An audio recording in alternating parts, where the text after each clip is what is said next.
Aziz Havoriy Pavlusning Timotiga 2-maktubi. 1-bob. Iso Masih orqali ro'yobga chiqqan hayot va'dasiga binoan, Xudoning irodasiga muvofiq men, Pavlus, Iso Masihning havoriysi bo'lib tayinlandim. Sevimli o'g'lim Timotiga otamiz Xudo va Rabbimiz Iso Masihdan inoyat, marhamat va tinchlik tilayman. Men ota-bobolarim kabi Xudoga sof vijdon bilan xizmat qilaman. Unga kecha-yu kunduz shukrlar aytar ekanman, ibodatlarimda doim seni eslab turaman. Sening ko'z yoshlaring yodimda, yana didoringga to'yib, ko'nglim sevinchga to'lsin deb seni sog'inib qoldim. Men senda ko'rgan samimiy iymon hali ham esimda. Avvaldan buving Laida hamda onang Evnika qalblariga jo etgan o'sha iymon endi senda ham ravnaq topayotganiga aminman. Shu sababdan qo'llarimni boshingga qo'yishim natijasida sen Xudodan olgan ruhiy qobiliyatni alangalatib turishingni eslatmoqchiman. Chunki Xudo bizga qo'rqoqlik ruhini emas, balki kuch-quvvat, muhabbat va nafsni tiyish ruhini bergan. Shunday qilib Rabbimiz Isoga guvohlik berishdan ham, uning bandisi bo'lgan mendan ham or qilma. Balki biz Injil yo'lida chekayotgan azoblarga Xudo bergan kuch-quvvat bilan to'zim bergin.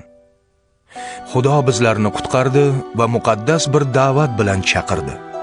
Bunga biz savob ishlarimiz tufayli erishmadik, aksincha, Xudo o'z xohishi bilan azaliy vaqtlardanoq Iso Masih orqali bizga inoyat qilishga qaror qilgan edi. Bu inoyat endi xaloskorimiz Iso Masihning olamga kelishi bilan ochiq namoyon bo'ldi. Injil xushxabari shundan iboratki, Iso Masih o'limni yo'qqa chiqardi, hayot va o'lmaslikni esa oydinlikka chiqardi. Men esa bu xushxabarni turli xalqlarga yetkazuvchi voiz, havoriy va muallim bo'lib tayinlandim. Shu sababdan ham bu azoblarni tortyapman. Lekin men bundan or qilmayman, chunki kimga e'tiqod qilganimni bilaman va aminmanki, uning menga topshirgan omonatini mahshar kuniga qadar o'zi saqlashga qodir. Sen mendan eshitgan sog'lom ta'limotdan namuna olib, Iso Masihning sadoqati va muhabbati bilan yo'l tutgin.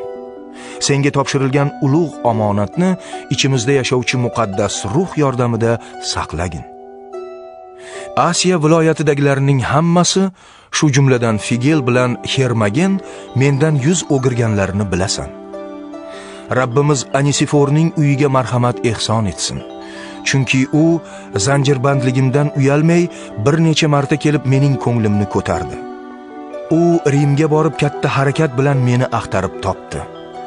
Mahshar kunida Xudovanddan marhamat topishini Rabbimiz Masih unga ato qilsin. Efes shahrida u menga naqadar xizmat qilganini o'zing yaxshi bilasan. 2-bob. Sen esa ey o'g'lim, Iso Masihdan topgan inoyat bilan kuchga to'lgin. Ko'p shohidlar huzurida sen mendan nima eshitgan bo'lsang, boshqalarga ham ta'lim berishga qobiliyatli, ishonchli odamlarga topshirgin. Iso Masihning yaxshi bir askari kabi taqdiringdagi azoblarga dosh bergin. Harbiy xizmatdagi askar qo'mondonimni mamnun qilay deb tirikchilik ishlari bilan band bo'lmaydi. Shuningdek, musobaqada qatnashgan kishi agar qoidaga rioya qilib o'zib ketmasa, g'alaba tojini kiymaydi. Mehnatkash dehqon esa hosildan birinchi bo'lib ulush olishi kerak. Aytganlarimni yaxshi o'ylab ko'r. Rabbimning o'zi hamma narsani senga tushuntiradi. Men targ'ib qilayotgan xushxabarning mohiyatini esda tut. Dovud zoti nomidan bo'lgan Iso Masih o'lib tirildi. Ana bu xushxabar uchun men xuddi jinoyatchi kabi zanjirlarga bog'lanib azob chekyapman. Ammo Xudoning kalomi zanjirband emas. Shu sababdan hamda Xudo tanlagan kishilar sababli men hamma narsaga sabr-toqat bilan chidayapman, toki ularning o'zi ham Iso Masih bergan najotdan foydalanib, abadiy ulug'vorlikka erishsinlar. Bu so'z barqarordir. Agar u bilan birga o'lgan bo'lsak, u bilan birga ham yashaymiz. Agar sabr-toqat qilsak, u bilan birga davr suramiz. Agar biz uni inkor etsak, u ham bizni inkor etadi. Agar biz sadoqatsizlik qilsak, u yana sodiq qoladi, chunki o'zini o'zi inkor eta olmaydi. Bu narsalarni eslatib tur. Quruq bahs tortishuvlardan qochishni Rabbimiz nomidan hammaga qattiq tayinla. Bunday bahslar tinglovchilarni aynitishdan boshqa narsaga yaramaydi. Sen esa haqiqat kalomini adashtirmay, to'g'rilik bilan o'qit. O'zingni Xudoga maqbul, halol bir ishchi sifatida ko'rsatishga g'ayrat qil. Xudoga ma'qul bo'lmagan quruq gaplardan qoch. Bu gaplarga berilganlar borgan sari Xudo bezor bo'ladilar. Ularning gaplari maraz kabi yoyiladi. Mana Imeney va Filit ham shunday odamlar jumlasidan-ku. Tirilishimiz allaqachon sodir bo'ldi deb, ular haqiqat yo'lidan adashib, ba'zilarning iymonini xarob qilmoqdalar. Har holda Xudo asos solgan poydevor mustahkam turibdi va quyidagi oyatlarning tasdig'iga ham ega. Xudovand o'zinikilarni biladi va Xudovand nomini tilga olgan har bir odam yomonlikdan uzoq tursin. Katta bir uyda nafaqat oltin va kumush idishlar, balki yog'och va sopol idishlar ham bor. Ularning ba'zisi sharafli, ba'zisi esa sharafsiz ish uchun qo'llanadi.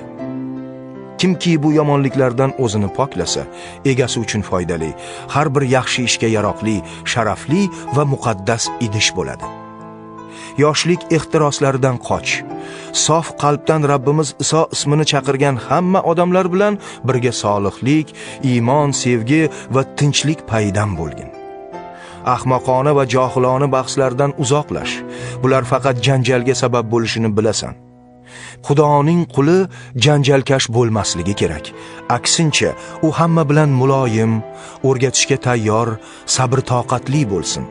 O'ziga qarshi turganlarga yumshoqlik bilan yo'l yo'riq bersin. Balki Xudo bunday kishilarning tavba qilishlariga biron yo'l ochib qolar. Ular esa haqiqatni bilib, yana o'ziga kelib, iblisning tuzog'idan qutulib qolarlar. Chunki iblis ularni asir qilib, o'z irodasini o'tkazishga majbur qilgan. 3-bob. Shuni bilginki, oxirgi kunlarda og'ir vaqtlar keladi.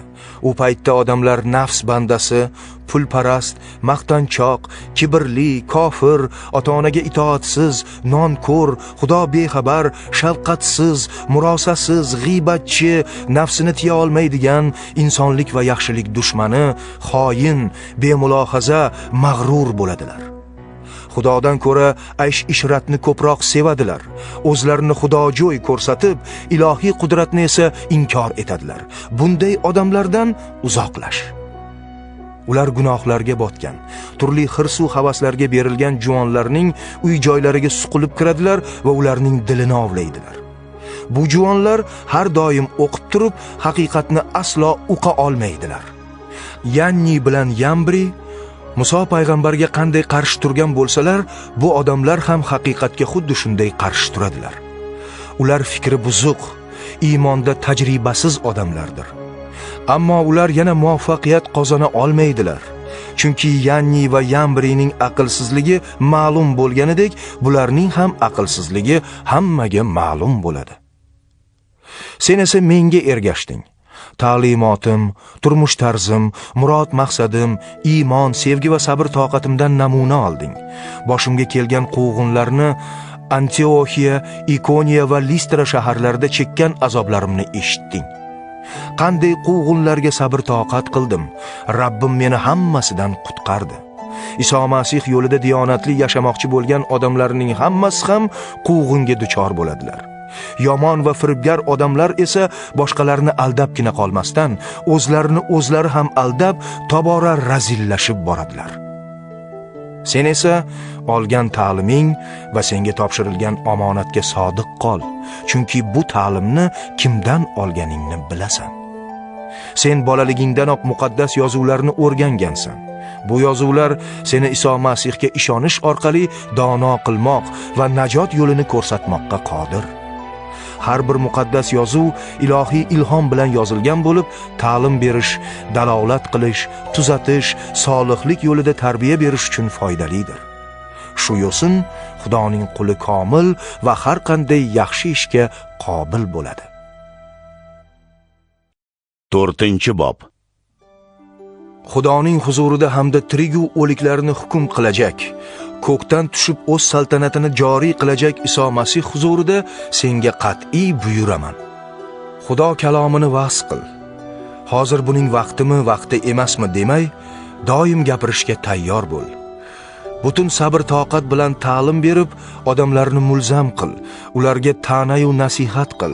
Chunki shunday vaqt keladiki, odamlar sog'lom ta'limotga chidash bermaydilar. Natijada o'z orzulariga mos muallimlar to'playdilar. Bu muallimlar o'shanday odamlarning quloqlariga yoqadigan so'zlar aytadilar. Ular quloqlarini haqiqat kalomidan berkitib, afsonalarga buriladilar. Ammo sen hamma narsada hushyor tur. Azoblarga sabr toqat qil. Injil voizligingni bajo keltir. Xizmatingni sidqi dildan ijro etgin. Mening qonim endi qurbonlik sharobi kabi to'kilmoqda. Dunyodan o'tishimga sal qoldi. Ulug' kurashda astoydil kurashdim. Umr davonini oshib bo'ldim, iymonni saqladim. Bundan keyin solihlik toji men uchun tayyor turibdi. Odil hukm qiluvchi Rabbim Iso ko'kdan tushib zohir bo'ladigan kunda u tojni menga beradi va faqat menga emas, balki u kunni mushtoqlik bilan kutayotganlarning hammasiga ham beradi. Mening oldimga tezroq kelishga harakat qil. Chunki Dimas bu dunyoni sevib qolib meni tark etdi. Salonika shahriga ketdi. Kriski Galatiyaga, Titus Dalmatiyaga ketdi. Yonimda yolg'iz Luqo bor. Markni o'zing bilan birga olib kel. U menga xizmat uchun kerak. Tixikni Efes shahriga yubordim. Kelayotganingda Troas shahrida Karpning yonida men qoldirib ketgan plashni va kitoblarni, ayniqsa pergament kitoblarini ham olib kel. Misgar Iskandar menga ko'p yomonlik qildi. Rabbim unga qilmishlariga yarasha jazosini beradi. Sen ham undan ehtiyot bo'l. Chunki u bizning kalomlarimizga qattiq qarshilik ko'rsatdi. O'zimni birinchi marta himoya qilganimda hech kim mening tarafimni olmadi. Aksincha, hamma meni tashlab ketdi. Bu u odamlar uchun gunoh hisoblanmasin. Lekin Rabbim yonimda turib meni yoqladi. Men orqali xushxabar tugal targ'ib qilinishi va barcha xalqlarga ham yetib borishi uchun u mening qudratimni oshirdi, arslon og'zidan qutqardi. Rabbim meni har qanday yomon ishlardan xalos qiladi va o'zining samoviy podshohligiga sog' salomat kirgizadi. Unga abadul abad shon sharaflar bo'lsin. Amin. Priskilla bilan Akilga va Anisiforning xonadoniga salom aytib qo'y.